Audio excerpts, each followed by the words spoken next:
Hi, I'm Mario Labad and welcome to Klik Celebrity Corner, where beautiful people meet and share their thoughts because every story inspires and every inspiring story must be shared. Since tonight's episode is the last part of our three-part series in relation to the celebration of the International Women's Month, we decided to invite two empowered women of different persuasions and concerns, although they have similarities which boils down to public service. As I have mentioned in the two previous episodes, when we talk of Women's Month celebration, it definitely tackles issues concerning women's rights, women's advocacies, discrimination and exploitation against women, women's role in the workforce, and their role in the community they belong, and of course, how to be empowered. With these two women of substance, we may ask them their thoughts and opinions about the circumventing issues affecting women in general, and how can they be of use to empower women, especially in this digital world. To my far right is a working wife, a mother, a political science graduate from Silliman University.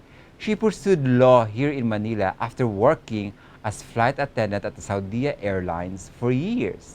And last year, in the midst of the uncertain scare of the pandemic, she finished her master's in public administration at the Ateneo de Manila University while serving her community.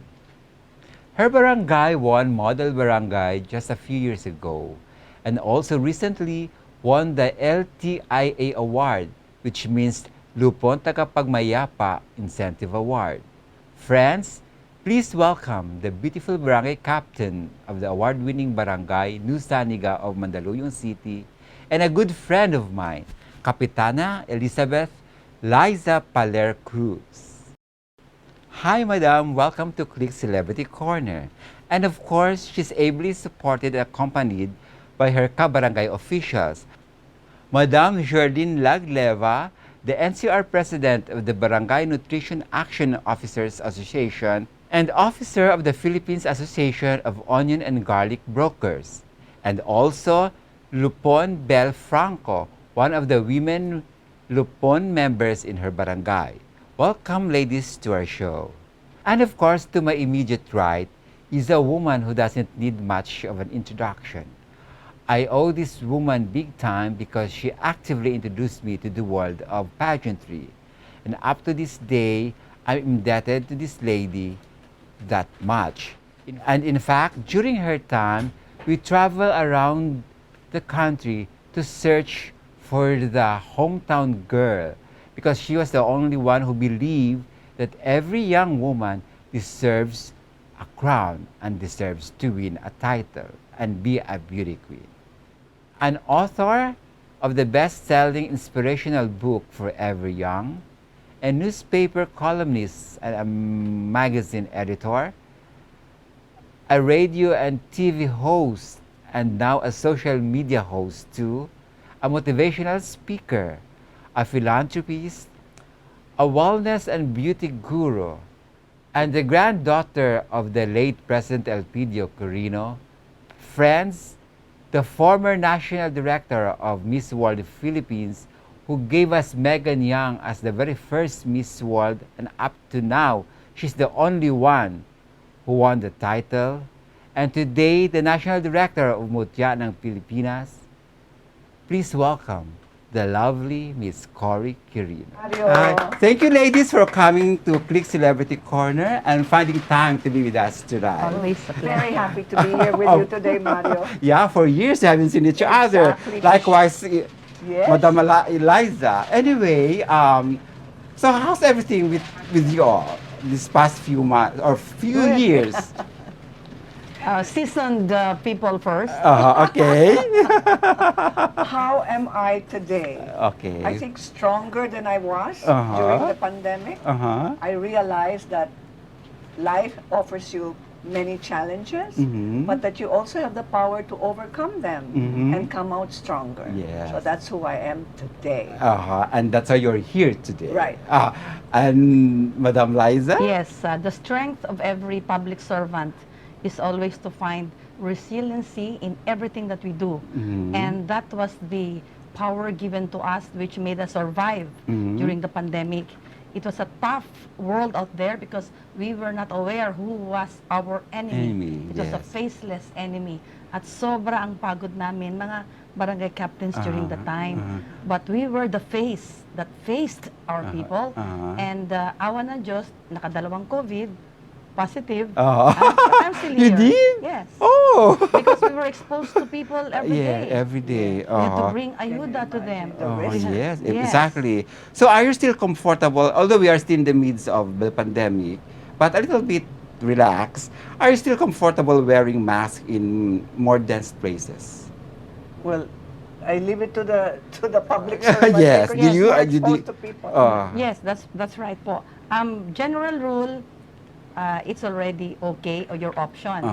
And but for us who are already nearing the twilight of our senior years, it's best to be given that security na rin. Okay. So masks optional, but advice to all vulnerable, always wear your masks. Okay. Now, since we are still celebrating the International Women's Month, I just want to ask you, how are you celebrating this Women's Month today? As I've always been doing every year of my life, is to always share what I have experienced and to talk to as many women's groups as I can to inspire women, especially through my media platforms. Pwedeng banggitin? Yeah, sure. Okay. Especially DZRH, which is Masang-Masang, and yan ang pinaka-advokasya ko, ay palakasin ang puso at lakas loob ng mga kababaihan. So, through my show, which is Kaya Mo Yan, which is really a message and a show of hope for everyone. That's what I do, especially Women's Month, but also, I don't believe in just Women's Month. It should be every day. Actually, I want to ask you that later. How about you, Madam Liza? Yes, the city has already brought down to the level of doing our activities in the barangay. So, for example, we did our Zumba for healthy lifestyle over the last 3 Sundays. And then we're going to have our free haircut and manicure for our ladies, which will be happening this Friday. I was also a guest of DWIZ by our Liga President, Zifred Ancheta, when he asked me and interviewed me about what it is to be a lupon chairman, a woman chairman handling disputes in the barangay. Hindi ho madaling makakarinig ng away, no? Iyakan, mga samaan Sabunutan. Yes. Drama, heavy drama. So, what men can easily just frown of it and say, tigil kayo. But women, we have that touch.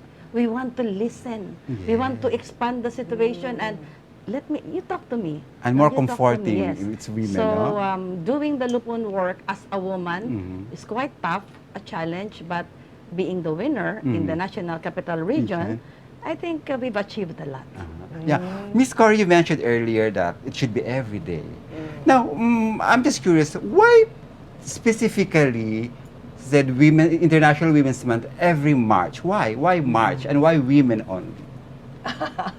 Maybe because at that time women needed more emancipation, okay, liberation, and more definition as human beings. But today, women don't really need that. Yeah. Everywhere. Yeah, Yes. women are stronger. Our voices are stronger, louder, and we are practically in every Yes, aspect that's right.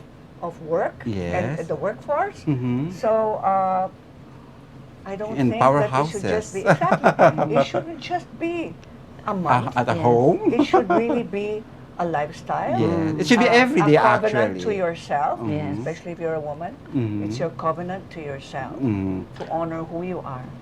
Now, in this digital world, do you think women today are that competitive in the workforce vis-a-vis their male counterpart? Oh, yes. Yes, Oh, Miss Madam Liza? We've seen how women rose in politics. We've seen how women have become CEOs in big multinational corporations, in banks, everywhere.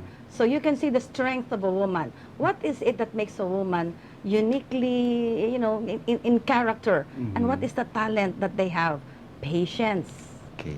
We have that patience. Talent, of course. We can stretch our limit of patience.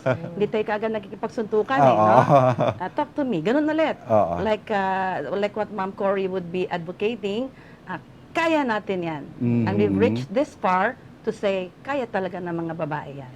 Are you an empowered woman? I am, but I empower myself more and more each day because there's so much more of me I would like to share, explore, develop, and there's still plenty of time To be explored. because through health and wellness, Uh-huh. you can extend your life, Uh-huh. live longer, look better, and feel good about Uh-huh. yourself. So yes, there's still so much of anyone who's watching us right now. There's so much of you waiting to be developed, to be recognized, and to be shared with the world. Mhm. How would you define an empowered woman? I believe that an empowered woman is someone who just is true to herself. Okay. She has to walk with grace, but with honesty, Mhm. and that she has no hesitation in expressing her opinions and in backing up those words and thoughts and philosophies of hers with action, strong action.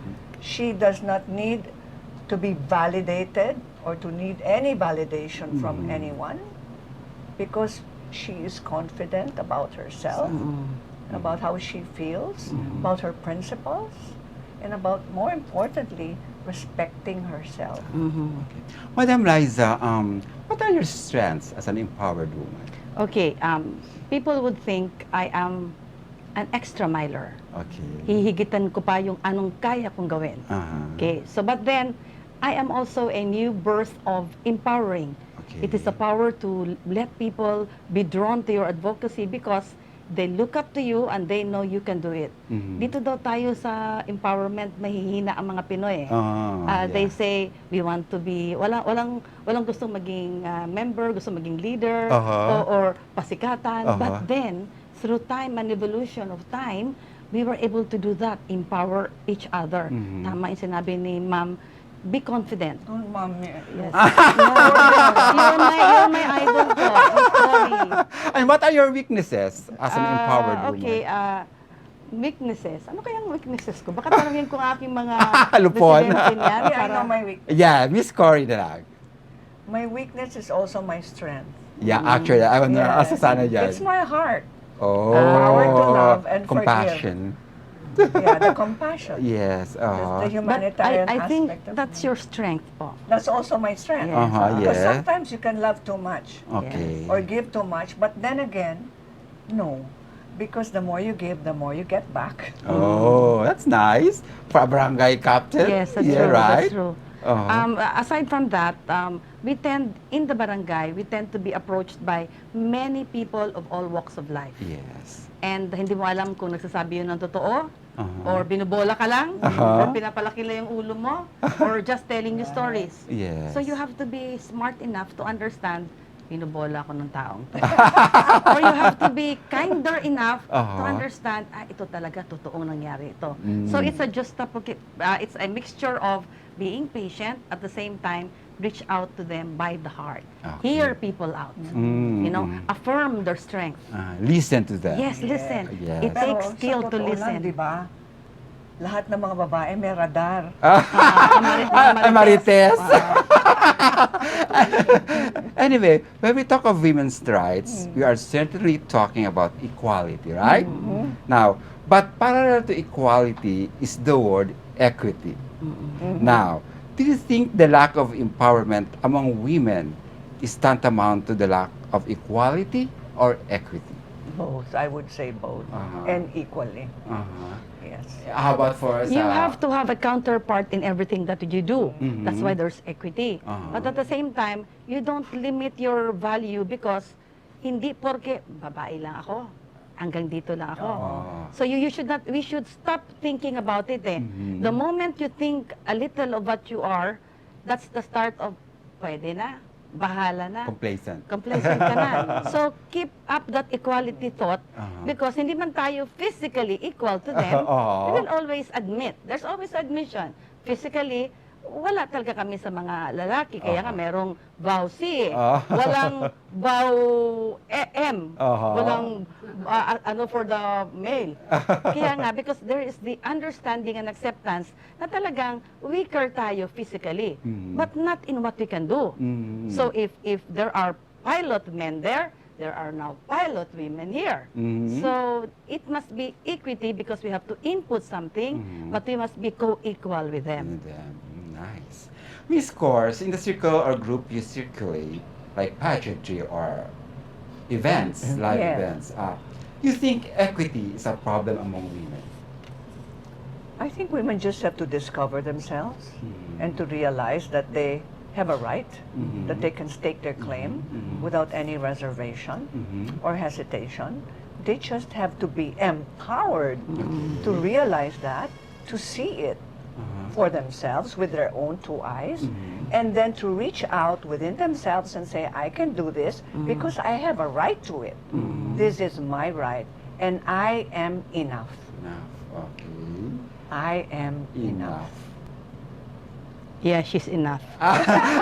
She's very enough. She's my idol Kapitana. in public Mga service. lalaki sa akin. Kapitana, sa inyo, ang narrative could be different in terms of equity and equality. As a leader from the grassroots level, how do you cascade your energy to your constituents so that they can imbibe the strengths you want to impart to them? Nako, I said I'm a extra miler. Okay. I can also empower them. Set the example. That's all.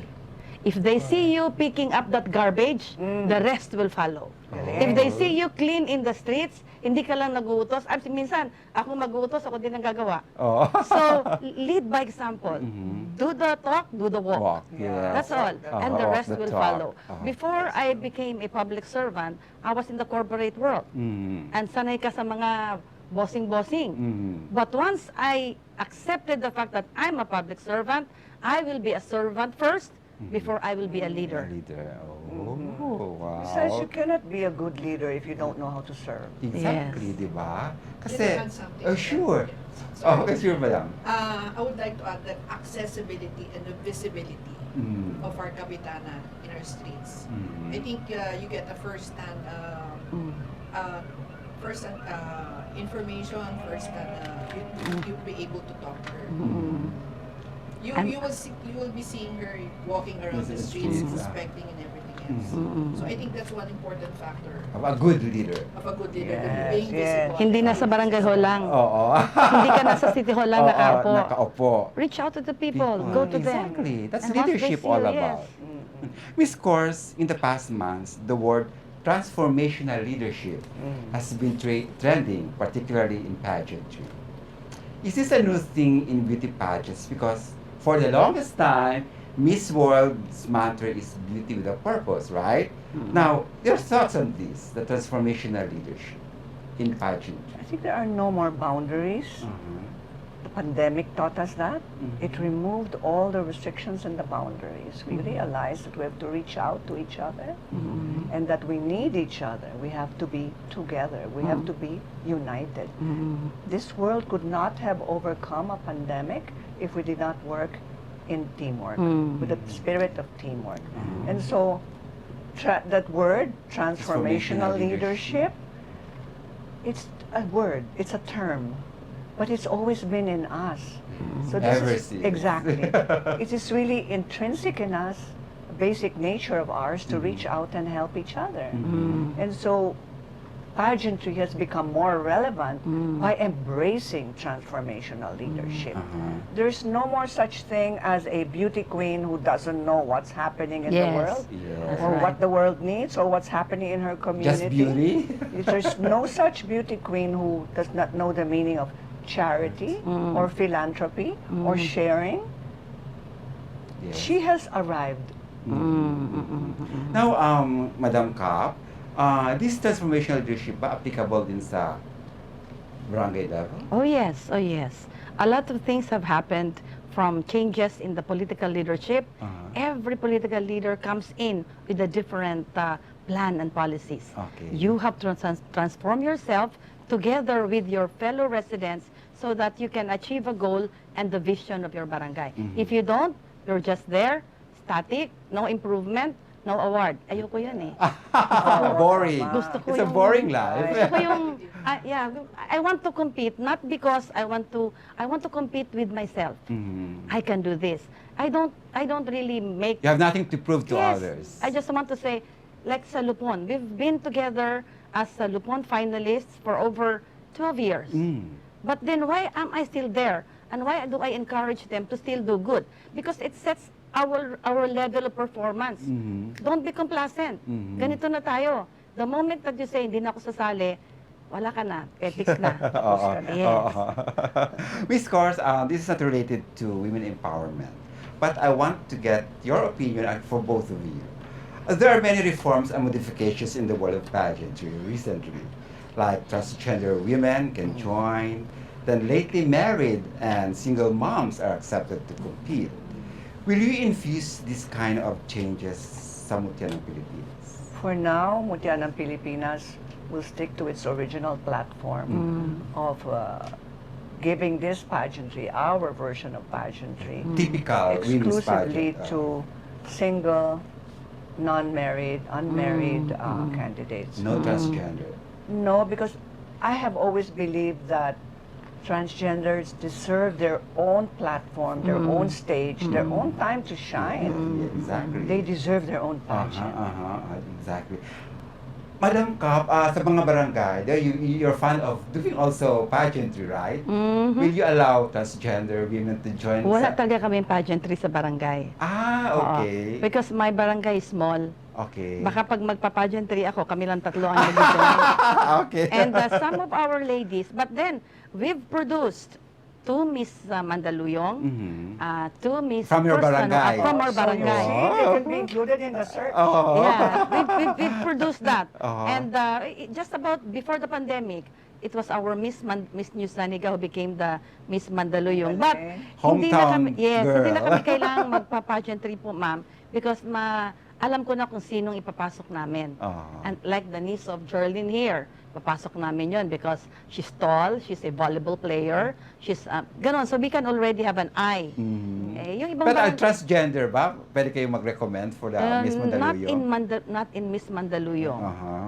Just yet. Okay. Maybe the group can come up with, They're old. We're yeah. always looking for our hometown girl. Yes. Everywhere. Actually, I included in my intro, but I forgot. Later, I'll do that. The intro, the hometown girl that you only believe that any lady can be a queen, right? She can be Wherever she discovered. Wherever she is in the Philippines, she's worth being discovered, Yes. worth being developed, worth being given a chance to win the crown And to Yes. shine. and to shine. Yes. That's why we say, shine, hometown girl. Yes. Now, a few days ago, the World Athletics Council, the governing body for the international track and field, announced that they will bar transgender women athletes from elite competitions for women.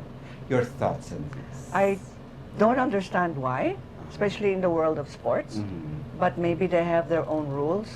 Maybe we have to study that better and try to understand how they came up with that. But the way the world is going, there are no more restrictions or boundaries.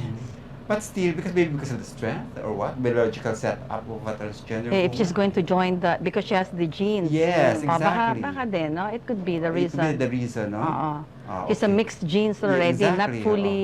Kasi But a meron woman, pa rin yung pagkalalaki. yeah, exactly. So, more stronger nga naman sila. So maybe the lady competitor, the real one, magko-complain. No, but you see, when you're, sorry to interrupt, but when you're, I have a friend who's a transgender. Okay? I didn't know that she was. Really? Until we were together in New York, actually. Okay. And then we were having dinner, and then she looked at me, and I looked at her. There was a moment. Okay. And because I handle a lot of women, so I was starting You to approach her doubt. to join. I was starting to doubt already. I said, there's something about her. I was looking at her, she looked at me, and she goes, okay, you can ask me the question. Oh, she And then knew I said, after all. are you? She said, I am. She, all. We didn't she even doesn't say the look word. talaga like, But she underwent surgery Yeah. in Thailand, Uh-huh. but underwent hormone therapy. Mm. And Which that's really means required they thing changed nowadays. the hormonal makeup Oo. To of the female. of the male to a female. Oh. So when you said that they're different inside, they're not anymore. Oh. Because if they undergo They hormone remove. replacement, Mhm. they become like Oh, women, okay. biological women. Mhm. So I think the directors of those who decided Yes, they have to study that. better. Yeah. Okay. Okay.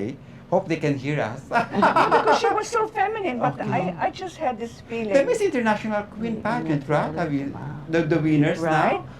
So beautiful. Exactly. As an empowered woman, what stands between you as an empowered woman and where you want to go? I think nothing stands in my way. Ah. What's important is that your timing is good and the opportunity is there. Mhm. Many times in life we are faced with opportunities and then we hesitate. When we hesitate, we lose the moment. So my advice to myself is, if the moment presents itself, seize it. Ah, That's all it is. that's what. And you, Kapitana? Moving forward has always been my goal. Okay. Stop those thinking of hindi ko to kaya. Mm. If I've never procrastinated in any of my decisions because I know that if one false move, one hindrance will stop me from doing it, I cannot move forward. Nothing can separate us from the love of God. Okay. Nothing, Yeah. even any ailment. I'm a brain Yeah, survivor. Survivor. Okay? Tumor. She had tumor. I had my brain surgery.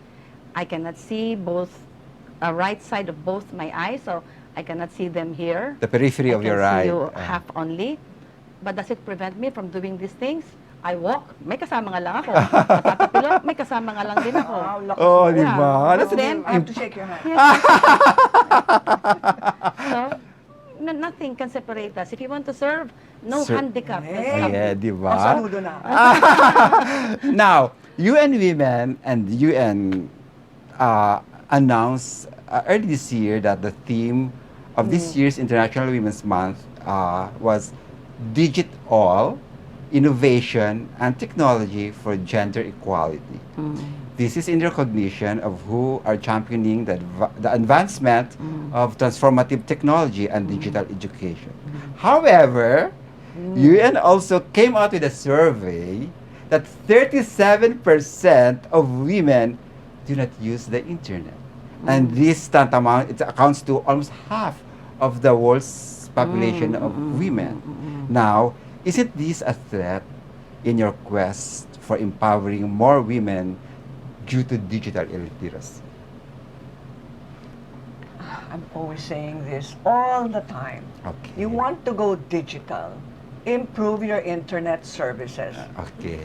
And this country needs it badly. Uh-huh. How can women have access to the internet when there is none? The service is poor. Poor. Uh-huh.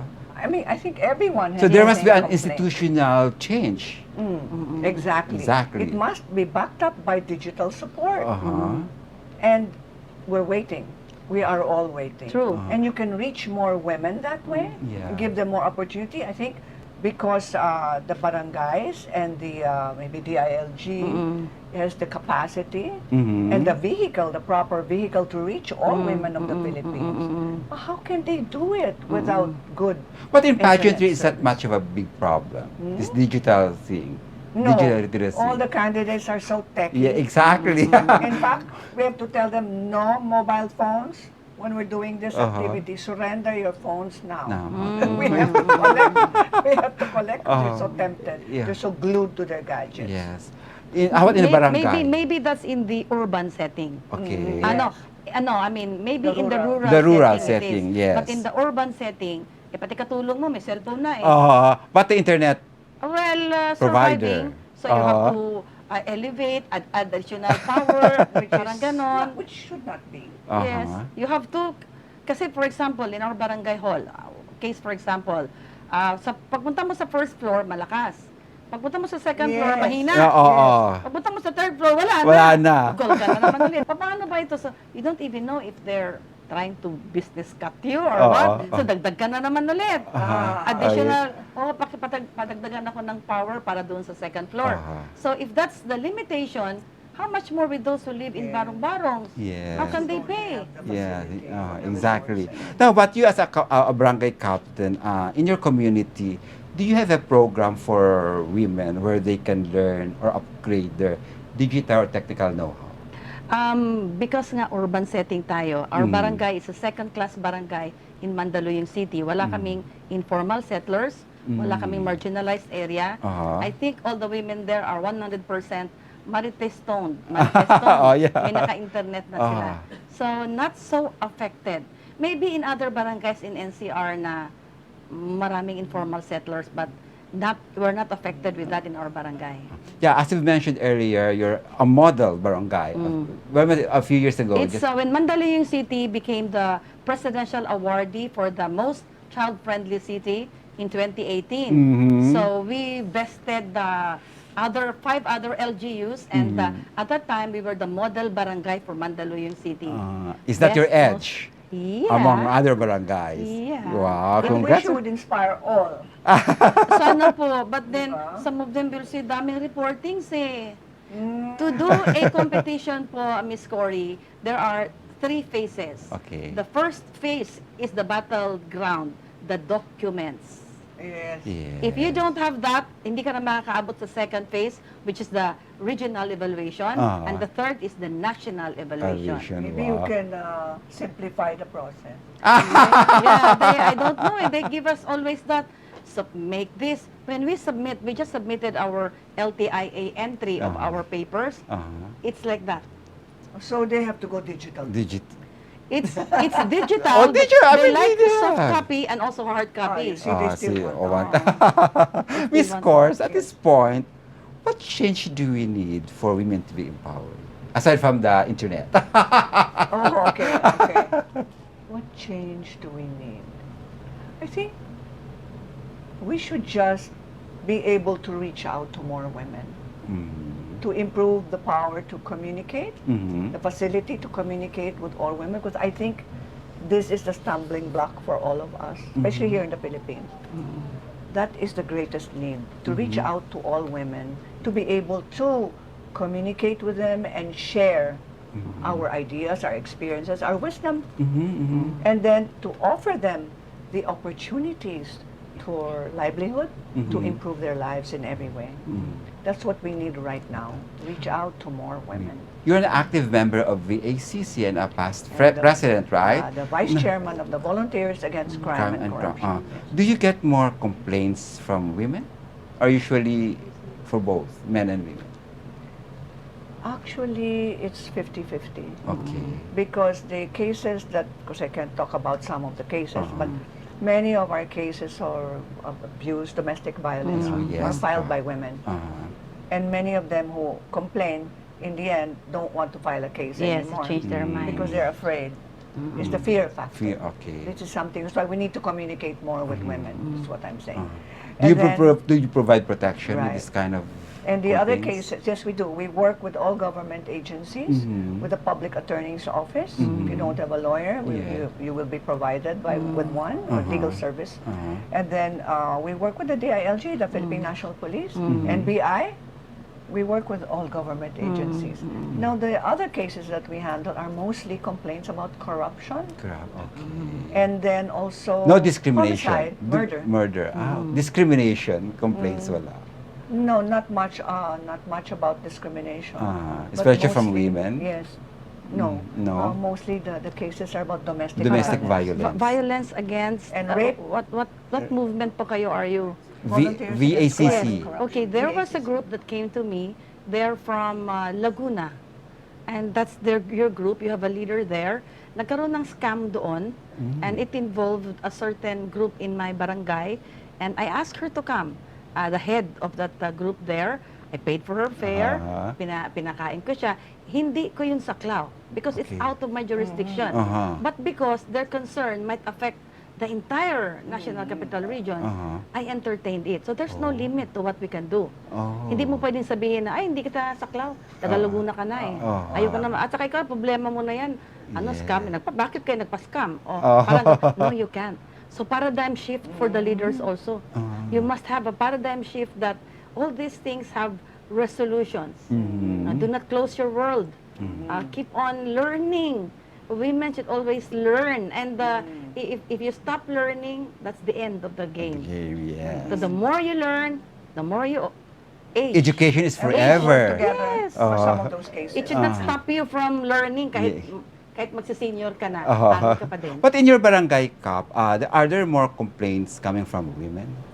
Okay, that's not covered by the lupon. Oh. It's the VAUSI cases have to be directly given to the women's desk. But then, if a mother just want to talk to the husband, or if a mother will just express her, gusto lang, ayaw ko ma'am na ikaso siya, gusto ko lang siya kausapin, we will extend that help. And many have been resolved. Many relationships have been saved. Kasi what does it take for a woman to listen to their problem? Okay. Kahit 2 oras kitang kausapin diyan. Diyan ka lang asawa, punta ako sa babae, kakausapin kita. At the end of the day, kahit 5 or 6 hours, yeah. May isang sagot lang ako dyan sa mga babaeng palaging nagre-reklamo Ano? tungkol sa asawa nila. Repeat after me. Yes, ma'am. What will I repeat? Maraming isda sa dagat. But you also go to the barangays, ba? Joke. But you go to the But if you can barangays? save the marriage, why not, right? But there's so much No. of abuse you can take. Yes, yes. But you go also go to the VACC, they also go to barangays to help this. Barangays come to us. Oh. They ask for help as well. We have chapters in different parts of the country, and we're about to expand the there's someone in chapters of Laguna. VACC. Yes. That's good. Now, if I'm not mistaken, Cap, there are 42,000 plus barangays, barangays. in Metro in the whole Philippines. Now, how many are women? The barangay chairman? Okay, maybe this term, hindi masyadong marami. Okay. But then, by next, granted that there will be an election coming, in our city alone, 8 wives of former kapitans who are on their Planning last to run. term are running. Okay. Ay, good. Wow. So if they all win, plus coming incumbent, we will be about 10. It's Out the first of time in the 27 history- barangays. Out of 27. That's not bad kasi we started with just 1 kapitana. And then this term, 3 kami. Ay, manalo sila lahat. Overrule na namin yung mga lalaki namin, ano? Alabang dapat, you have to initiate it. With the help of kapitana yun. Di ba every year you have this kind of summit or conferences among barangay captains all over? We just had ours in Boracay last week. Didn't you feel some kind of discrimination from your male counterparts I was every not time? there, but I can't be intimidated. Okay. Smile. Yeah. In Or fact, some misogynistic slurs from male officers. No. Never experienced? not Actually, you encounter that even in the workplace. Oh, yeah, especially in the workplace. Yes. But how do you handle those things? I smile. me po, I talk back. I Bakit ka? don't. I So, when I came there in the Liga, it's dominated by men. 24 men. 3 lang kaming babae. But at a very early stage, I became the chairman of the Comelec when we elected our president. I was also the canvasser chairman. And I made sure that I knew what I was going to do, or else, pag magkakamali ka, Yes. mga season to eh. So, if they have some ideas that I will not really like, I tell them, hindi yata ka. And they know din naman, ito, Masters in Public Management ito sa Ateneo. Pakinggan Kilala ka natin to. nila din. Miss Course, in pageantry, discrimination, exploitations, and bashers are aplenty, including body shaming, of course. Yes. What advice do you give to your girls and candidates regarding this I tell them the online discrimination? That's right. I tell them the minute you join a pageant, Yes. do not surf the net. Do not read any comments in social media platforms because you cannot focus on your goal, which is to train yourself well, to learn everything that you've learned from the organization, and to prepare you for the competition. If not, you're going to lose your focus, you'll be derailed, and then it will diminish your chances of winning the crown. That's true. Even that's also a policy for myself. That is also my personal policy. Ever since I joined pageantry, remember when I was offered the license of Miss World? I called you. Of course.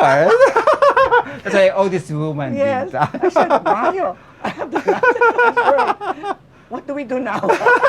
Remember? Yes. And We our- travel all over the Right. Philippines. So you produced Yeah, and our look for only- that hometown girl. Yeah. So that was Megan Yang. So- Yeah, now before pa earlier, Gwen Ruey was our first. Yes. It's The also first third runner-up year. of Miss World 2011. The third year we won. In 2013, we won on the third year with Megan Young. So what was my personal policy? I had no experience managing pageants. But I was up to the challenge, right? And my personal policy was, do not read anything on social media. I really did.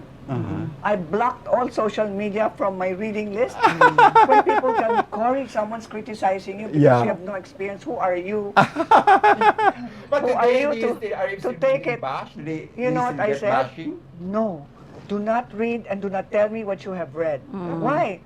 Because I'm focused on winning the crown for the Philippines. Okay. And then once That's you all get, I want. yes, once you get that crown, stop with the bashing. You've proven Wala na. something Right. already, Yes. right? During Miss World, all your candidates were in top 15. Yes. Every year, right? Sayang. Now, in your years in pageantry, was there ever an instance that a candidate reported to you, telling you that she was abused verbally or physically due to her looks and physical bearing? Many of the candidates, I've found that it has risen in recent years, that they were already bullied at school when they were younger. Oh, okay. But it drove them to transcend their traumatic experiences in order to prepare them for more challenges in life. But I've had also many who were literally almost like street children. And The girl from Palawan, yes, remember? yeah, Time we've of had Megan. several. And that's why pageantry is not just about glamour, it's really about giving every young lady a chance to improve her station in life, to be discovered. So yes, many of them have experienced that, and many have also said to me that they have been shamed. And I always say to them, don't listen to anyone but yourself. You have an inner voice, follow that. Cap, as you mentioned earlier, your barangay won the LTIA Incentive Award. Now, does this system help more women achieve justice? Yes, yes. Especially ngayon na babae ako, they know that pupunta ko kay Kapitana. But before I do that, I really have a premeditation. I have to talk to you first. Baka naman, ikaw din naman palang may problema. O baka naman, ikaw lang yung ganyan. So, and then once I ask discovery questions, and I learn na talagang may substance yung kanyang concern, then we go to the talking table. But then, you cannot just listen right away. You have to hear the other side of the story. Talk to the husband as well. Tama. Now, in recent years, Ms. Kors, mental health issue has become so prevalent among women, especially during the pandemic. Have you encountered, both of you, some of them in your barangay and in pageantry? I have. Almost every year, there's always one or two that have been beset with anxiety disorders or are unusually the nervous type or have actually been through an episode of depression. And that's why in our workshops, we teach them empowering the heart and the emotions, emotional management, and then also we teach them stress management. This is for everyone, because everyone in life will face some kind of an emotional challenge. And so we have to equip everyone for that situation. We do barangay that. too? We would hold quarterly mental health awareness programs. That's good. We tie up for the youth with Klik.ph. For how long have you been doing this? Since time immemorial. Because we good. understand even children now at a very young age, they can already be stressed out. So we have for the youth, which is open to all sector, and we also have for the parents. Kasi yung mga parents natin, you don't know what's inside them. Mhm. So we do that. We just conducted one recently, sponsored by Sangguniang Kabataan, and we invited as many guests and resource persons who will share with us their experience. Meron pa kami mga test level niyan. Oh. Remember mo, sis? Yung dinest pa kami, what's your stress level? Mhm. Now, what advice can you give women out there on how to be empowered? Ladies, are you watching right now? Yan, mga kababaihan, makinig kayo ng mabuti. May puso po tayo. Napakalakas ang puso po natin. That heart of yours, it's a powerhouse of strength and courage. You just have to dig deep down inside yourself. It's there. Yung Gabriela Silang, nasa loob ng puso mo. Kailangan kausapin mo na siya. Kilalanin mo na siya ng mabuti. Yakapin mo siya. Kasi si Gabriela Silang ay ikaw. How about you, Kapitana? What can you give women advice about empowerment? Yes, listen to your hearts, okay? Listen to, you think your heart is just a thing? No, it's not. It beats for you. It makes you survive. 70 beats a second, a multi-million beats in your lifetime. So listen to that because, like what Miss Cory said, only you can determine your failure and your success. Only you can change what is in your life. We will be there to support you. We will be there to listen to you. We will be there to provide you livelihood assistance, you know, yung mga seminars na ganyan. I can do a lot of that. But then if you will not make that change, which has to start with yourself, all the things that I'm doing in the barangay, it will be useless. So let's help one another. And please, if you have any problems, don't just confine it to yourself. You have a friend, you have another friend. You know, so it takes, don't just put it into yourself na one day you will boil down and where will your life be? So it's such a waste of your life that is blessed with the Lord. So make use of it and always think of your family as your sole foundation. Pag magandang foundation mo, you will be enriched in your nurturing towards your family. Mothers, listen to your children.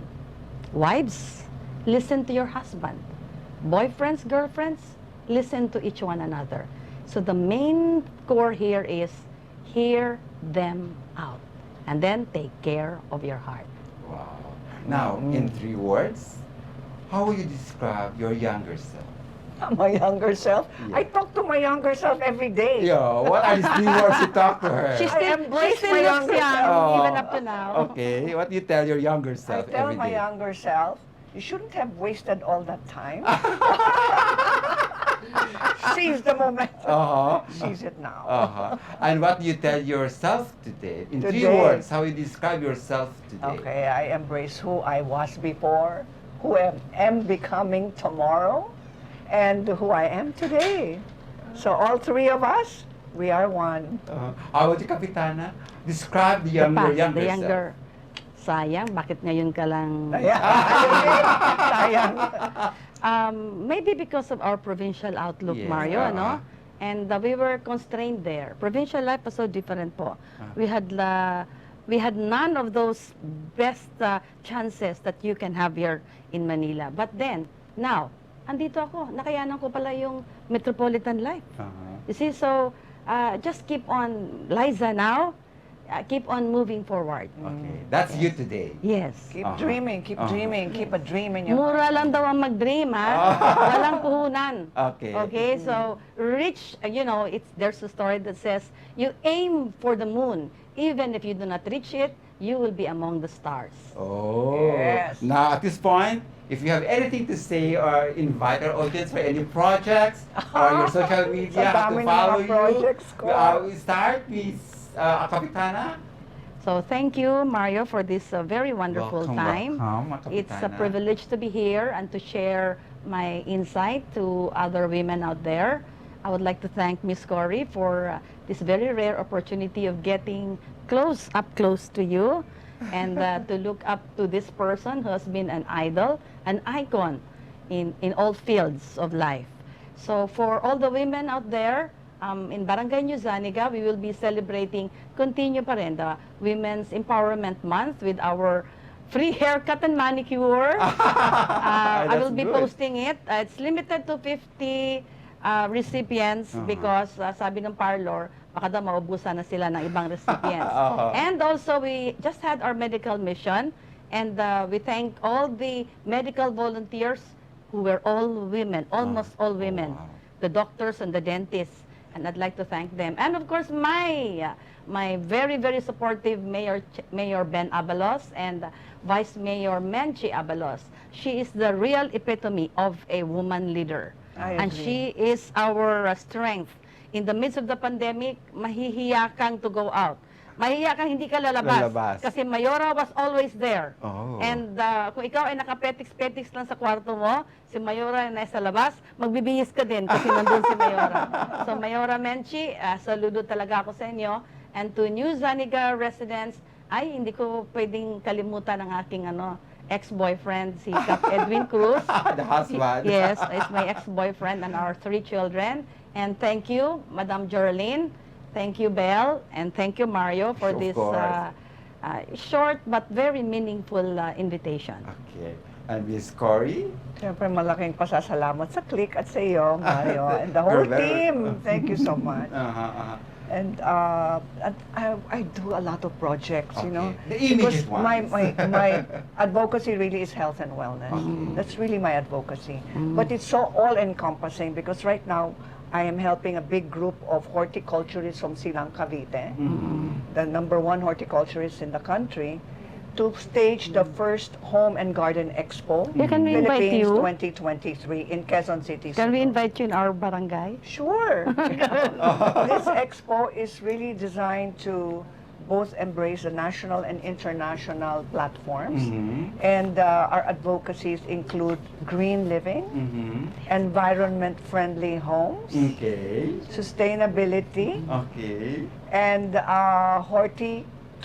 horticulture tourism. Hope you can invite us. Yes, of course. I'm inviting all your supporters to come and join us at the Home and Garden Expo Philippines 23. We hope this will be a yearly thing for the Philippines. This is the first. It's the first Home and Garden Expo, and we want to do this every year. And we'd like to hopefully model this expo of ours with what they're doing in Thailand now. It's so big, it's so huge. We want that for the Philippines, to promote the Philippines. At the same time, we're also promoting food security and sustainability. How about the That's hometown one. girl? Bukas pa rin ang pinto ng Volunteers Against Crime and Corruption para sa lahat ng mga reklamo, para sa lahat ng mga gustong magpatulong How sa to get in amin. touch with the VACC? Because we are you can reach us through Facebook. Okay. All right? Because if I give my number, I won't be able to sleep. Walang tigil na yung aking mobile phone. Okay. Alright, so Okay. reach us through Facebook, Volunteers Against Crime and Corruption, or VACC. At okay. malapit na, magbubukas na ang aming mga pinto sa Mutya ng Pilipinas para sa aming nationwide search Okay. para sa Mutya ng Pilipinas 2020. And your social media platforms? Oh yes, follow me on Instagram at Cory Quirino for your health and wellness tips every day. Oh, that's good. That before we go, I would like to greet advance happy birthday to Kapitana Liza, April 10. Wow. Advance happy birthday And that will be celebrated probably with Joshua Zamora, formerly with the group, the dance group. The dance group. We will have a big Zumba in Wow. our barangay. Oh. It will be open. I invite Miss Cory. Yes, we expect around 500 to 800 ladies. Kaya natin. Yes. In your barangay. In our barangay. It will be sa street lang. And Josh, if you're listening, Kailan you're yun? ready. Let's cover it for kaya mo yan. Yes, Oh, April yan. 10 po. April 10. That's a Monday. Okay, we will have to record that Yes. for airing na lang. Yes, Oh, yes, okay, for sige, Monday. sige. You'll be there? Manood po kayo sa DZRH tuwing Sabado alas 4 ng hapon hanggang alas 5 ng hapon po. Okay. Number 1 in Mega Manila. More? No more? No need to like our page because if you're not my voter, no need. Okay. Anyway, happy birthday, advance Happy again, and more birthday. power and to Thank your you. barangay as the mother And- of New Saniga. Okay, sana magkaroon po tayo ng makabuluhan na Holy Week at Happy Easter po sa ating lahat. On that note, again, thank you very much, Miss Cory Quirino Thank you. and Kapitana Liza Cruz. Thank you, women. More power. Naman, di ba dapat gano'n? Yeah, for the Miss World. Gano'n? Oo. Parang prinsesa. Who did that? Hindi, no ba? Hindi yan. Ganon dapat. Ganon pala. Like a real princess. At this point, we would like to thank our very generous friends. To Lete David for making us look more beautiful tonight. And to Arthur Cotilbog, a good friend of mine who is now based in Italy, thank you for your support. To Nes Astilla Salon, especially to Fritzy, with 3 branches in Metro Manila. To GIA Soap Making, based in Davao. To Mr. Eugene Yap, the General Manager of Bayview Park Hotel, Manila, your home by the bay. And to Miss Vernie Galang, the Sales and Marketing Officer, and to her assistant, Miss Shannon Sornes. And to Avzea Studios, owned by the husband and wife tandem of Harold Tapan and Ann Gilera. And of course, PMM Multimedia Services, the producer of our show, headed by Paolo Clachete. Till next week for another meaningful chit-chat with your favorite celebrity, only here on Klik Celebrity Corner.